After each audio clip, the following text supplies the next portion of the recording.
Hey there, and welcome to Back Explained, episode 7.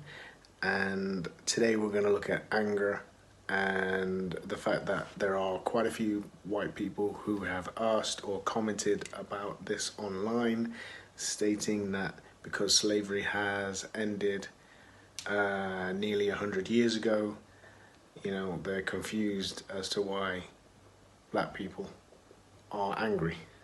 So we're going to be helped out by Kimberly Jones, who is going to really simplify it. So stay tuned.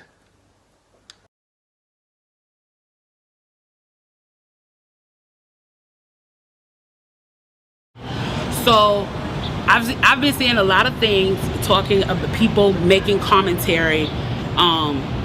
Interestingly enough, the ones I've noticed that have been making the commentary are wealthy black people, making the commentary about we should not be rioting, we should not be looting, we should not be tearing up our own communities. And then there's been an argument of the other side of we should be hitting them in the pocket. We should be focusing on the blackout days where we don't spend money.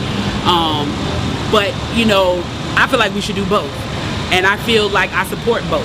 And I'll tell you why I support both. I support both because when you have a civil unrest like this, there are three types of people in the streets. There are the protesters, there are the rioters, and there are the looters. The protesters are there because they actually care about what is happening in the community. They want to raise their voices, and they are there strictly to protest. You have the rioters who are angry, who are anarchists, who really just want to shit up, and that's what they're going to do regardless. And then you have the looters. And the looters almost exclusively are just there to do that, to loot. Now, people are like, well, what did you gain? Well, what did you get from looting? I think that as long as we're focusing on the what, we're not focusing on the why, and that's my issue with that. As long as we're focusing on what they're doing, we're not focusing on why they're doing. And some people are like, well, those aren't people who are legitimately angry about what's happening. Those are people who just want to get stuff. Okay, well then, let's go with that. That's what it is. Let's ask ourselves why in this country in 2020, the financial gap between poor blacks and the rest of the world is at such a distance that people feel like their only hope and only opportunity to get some of the things that we flaunt and flash in front of them all the time is to walk through a broken glass window and get it. That they are so hopeless that getting that necklace, getting that TV, getting that change, getting that bed, getting that phone, whatever it is that they're going to get, is that in that moment when the riots happen and if they present an opportunity of looting, that's their only opportunity to get it. We need to be questioning that why. Why are people that poor? Why are people that broke? Why are people that food insecure, that clothing insecure, that they feel like their only shot, that they are shooting their shot by walking through a broken glass window to get what they need? And then people want to talk about, well, there's plenty of people who pulled themselves up by their bootstraps and got it on their own. Why can't they do that? Let me explain to you something about economics in America. And I'm so glad that as a child, I got an opportunity to spend time at Push where they taught me this, is that we must never forget that economics was the reason that black people were brought to this country.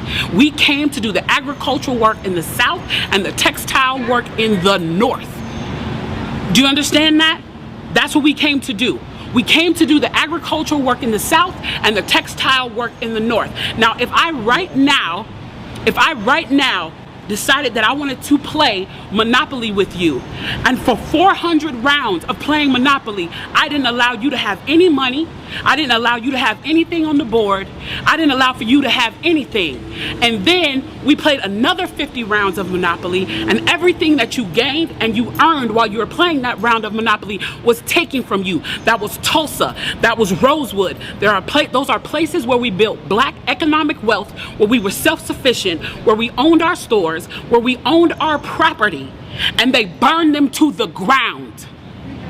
So that's 450 years. So for 400 rounds of Monopoly, you don't get to play at all. Not only do you not get to play, you have to play on the behalf of the person that you're playing against. You have to play and make money and earn wealth for them, and then you have to turn it over to them. So then for 50 years, you finally get a little bit and you're allowed to play. And every time that they don't like the way that you're playing, or that you're catching up, or that you're doing something to be self-sufficient, they burn your game. They burn your cards. They burn your monopoly money.